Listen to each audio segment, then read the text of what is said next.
Over the last few days, I've seen hundreds of comments about GTA 6. I expected people to be arguing about performance, price, graphics, the usual kind of stuff. Instead, I found thousands of gamers arguing aggressively, passionately, defending the idea of getting less for the same money, not reluctantly accepting it, not saying, yeah, it sucks, but what can you do? Actively arguing for it, and mocking people who disagreed, calling them stupid and telling them they never understood how games worked in the first place. Here's the thing that I noticed. Almost nobody in the comment section was actually explaining why digital is better. They were explaining why people shouldn't care that they're not getting a disc, which is a very different argument, and once you see it, you can't really unsee it. Here's the lowdown if you somehow missed it. Rockstar Games announced that the physical edition of GTA 6, the one that you would buy in a store in a physical box, would not contain a disc. It's a code. It's a download key in a box. You're paying for a physical edition that is functionally a digital version, with, of course, the extra waste of packaging. People who wanted an actual disc, game data pressed onto physical media, the way console games have shipped for decades, were understandably frustrated. A petition went up on change.org asking Rockstar and Take-Two to release an actual physical disc version. Now, change.org petitions do have a mixed track record. That is a fair thing to say. What happened next was not fair. People came out not to say I prefer digital personally, but to actively tear down anyone who wanted the physical disc, mocking the petition and mocking the people who signed it, armed with a list of reasons as why those people were wrong, naive, or didn't understand how games worked. I do want to go through every single one of those arguments because I think it's important not to leave any of them standing, but more importantly, I want to talk about what's actually going on underneath all of them, because that's the part that nobody's really addressing. You never owned the game anyway, disc or no disc. This is the most common one, and it's delivered with a lot of confidence, and honestly, it's not entirely wrong. You don't own the intellectual property, you're licensing it, which is true whether you own it on disc or digitally. But notice what this argument is actually doing. It's taking a philosophical point about IP ownership and using it as a practical argument against physical media. Those are two completely different things. Because yes, you don't own the IP, but a physical disc still gives you something a download code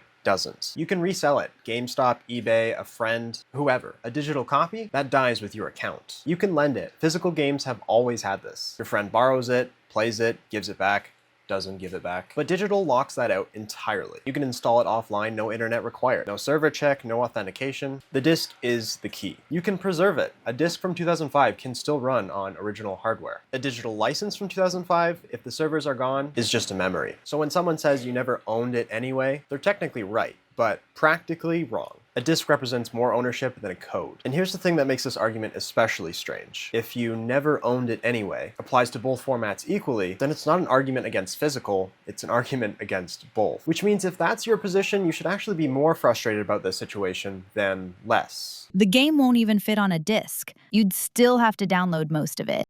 GTA 6 is a massive game. Estimates put it somewhere north of 150 gigabytes. A dual-layer Blu-ray disc, the standard format for PS5, it holds around 100 gigabytes. So yeah, the math doesn't quite work out perfectly, but here's the thing. Red Dead Redemption 2, also a Rockstar game, shipped on 2 discs. We've done multi-disc releases before. It's not an experimental technology. It's a solved problem. And even if you couldn't fit everything, even if 50 gigabytes still needed downloading, that's 50 gigabytes, not 150. For someone in a rural area with less than 5 megabits per second internet, that's the difference between a manageable download and a 3-day wait. Not exactly a minor inconvenience. I know this personally, because I was in the exact same situation and also have friends that are still in that situation. Not being able to play a game for days simply because of the connection speed and download. Partial disc doesn't solve everything, but it does solve something. An imperfect solution doesn't mean no solution. The argument sets an all or nothing standard and it wouldn't apply anywhere else. The seatbelt doesn't protect you from every possible accident. Why are you wearing it? That's logic. It doesn't hold up. Rockstar is doing this to prevent leaks. It makes sense. Out of every argument on this list, this is the one that I would respect the most because it makes sense. Shipping physical media weeks before the actual launch is a genuine leak risk. Copies end up on eBay, footage hits YouTube, and the story is already spoiled. And Rockstar has had major leaks before, so this isn't an invented problem. But notice what accepting this argument requires. It requires you to say the publisher's concern for their marketing strategy is more important than what the consumer wants from the product that they're buying. That might be Rockstar's calculation, and they're a private company. They get to make that decision. But consumers don't have to agree with that, and definitely don't have to mock other consumers for disagreeing with the position. Also, there's an easy solution that addresses this directly. Release the digital first, and then ship the physical weeks after. Problem solved. This has been done, and it's not a new idea. The objection completely dissolves within 5 seconds of thought. The fact that nobody defending the decision ever brings this up tells you something about how thorough these arguments actually are. You'll need to download patches and updates anyway. The disk doesn't change that. Yes, true, day one patches are pretty much universal now. Updates are constant, and nobody buying a disc in 2026 is expecting zero internet use forever. But downloading a 5GB patch is not the same thing as downloading a 150GB game. This argument only works if you treat those two numbers as equivalent. They're not. One is a background process that runs while you sleep, the other is a multi-hour or multi-day, for my rural friends, download that prevents you from playing the game until it's done. And again, it's the same rhetorical pattern. The disc isn't a perfect total solution, therefore it provides no benefits. That standard doesn't exist anywhere else. These are just people looking to shut down the conversation. Access can be revoked either way. You still don't really own it.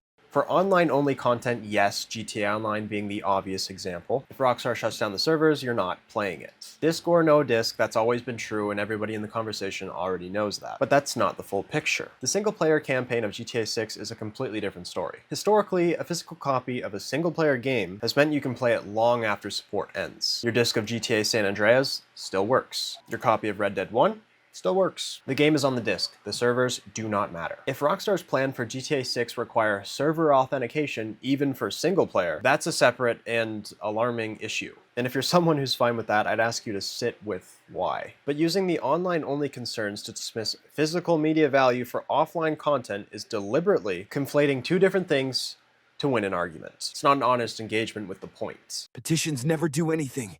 You're wasting your time. Maybe this specific petition doesn't move the needle. Realistically, it probably won't. Change.org has a complicated track record, and Rockstar probably won't even see or acknowledge it. But I want to focus on the philosophy of this argument because I think it might be the most corrosive one on this list. Don't try because it won't work.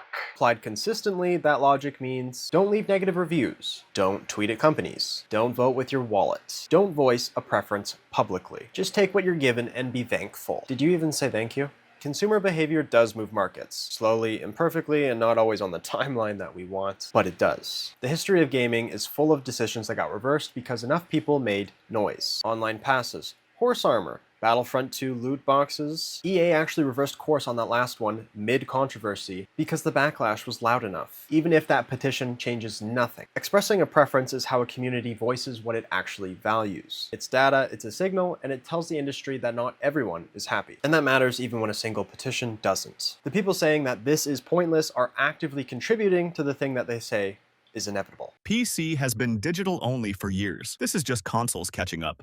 PC gaming and console gaming have had a fundamentally different relationship with physical media for a long time. Steam is 20 years old. GOG, Epic, Humble. Digital has been the norm on PC for most of this generation of players. But console gaming is a very different context. When you buy a PlayStation 5 with a disk drive, a more expensive model specifically because it has this hardware, there's almost an implied promise with that. You're paying extra for the capability to play physical media, and a game releasing only a code in a box undermines the whole thing. More broadly, this has been happening elsewhere is not an argument that means that it should happen here, or that people shouldn't object to it happening here. Normalization is not the same as acceptability. Lots of things become normal, and normal has never meant good. There are a few things in today's political climate that would suggest so. If the argument is accept it because it's inevitable, that's just asking you to stop advocating for yourself. And the people who are most eager to make that argument are rarely the ones who lose anything by you doing so. I think that's actually most of the argument that's been happening online, but here's what I want you to notice about every single argument that I just addressed. Not one of them was an argument about why digital is better. They were arguments for why you shouldn't care that you're not getting a disc. There's a massive difference between those two things. An argument for digital would sound like, I prefer instant access. I like sideloading games the night before. I don't want a huge disc collection. Switching games without switching discs is more convenient for me. And those are all real valid preferences, and I agree with some of them myself. I do play digital too. It's convenient. I have a PC. I like that you can access the library anywhere. Rockstar, and importantly, the fact that you can download PC games online for less than the full price is great. But that's not what was happening in these comment sections. What was happening was people hunting for reasons, any reasons, why people asking for a disc should shut up and stop asking. And when you look at the arguments they were making, every single one follows the same structure. Here's why the thing you want doesn't fully solve your problem, therefore you should stop wanting it. So why? Why would somebody who's perfectly happy with their digital pre-order spend energy arguing against a petition that they have zero stake in? I think there are a few things happening, and I want to be honest, I don't think any of these people are bad. I just think it's human nature. When you've already made a purchase decision, when you've already pre-ordered the digital version, you're excited, you've told your friends, and then somebody comes up and says, actually, this decision isn't great for consumers. It's like a personal attack on your choice. Like you're being told you made a mistake, so you push back. You find reasons why the criticism isn't valid. You defend the decision, probably not because you work for Rockstar, but because defending the decision means defending yourself. And that's just human psychology. It has a name, and I looked this up. Post-purchase rationalization. It's universal, it applies to cars, phones, relationships, everything. We all do it. But the gaming industry has spent years deliberately cultivating and weaponizing it. Think about what the last decade has looked like for gaming culture. The tribal loyalty to studios, the console wars where people genuinely attacked each other over which piece of hardware they owned, the mockery of people who complain about everything, the framing of any consumer criticism as toxicity and entitlement. The idea that if you're unhappy with something in gaming, you're the problem. It's you.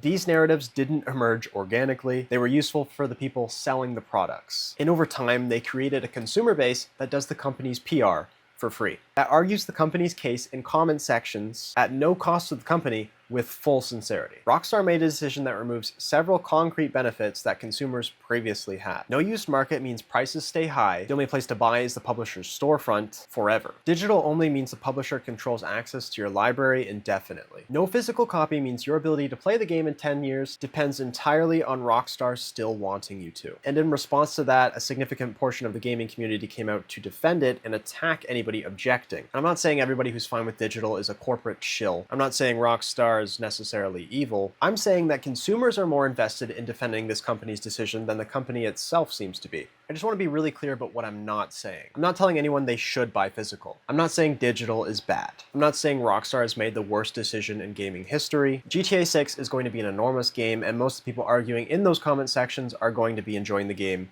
disc or not. What I'm saying is way simpler than any of that. Consumers expressing a preference, asking for a product feature they want, is healthy. It's how markets are supposed to function. You want something, you say you want it, company responds or doesn't. That's the feedback loop. What doesn't help is when consumers turn on other consumers for expressing that preference. When people spend real time and energy mocking a petition they could simply ignore. When you never owned it anyway stops being a reason to want better and becomes a reason to stop caring. The thing I kind of want to leave everyone with, Rockstar doesn't need you to defend their decision. They made it because it serves Rockstar. That's their job. They're a company. They're supposed to make decisions that are good for Rockstar. Your job as a customer is to ask for the best product you can get, to express your preferences, and to push back when something gets taken away. Even if you never buy a physical copy again in your life. Even if you're completely happy going digital forever. Because the moment consumers start doing the company's PR work for them, the moment we start arguing against our own interests because we decided it's important to defend the studio we like, that's when things actually get worse, and not gradually, more quickly.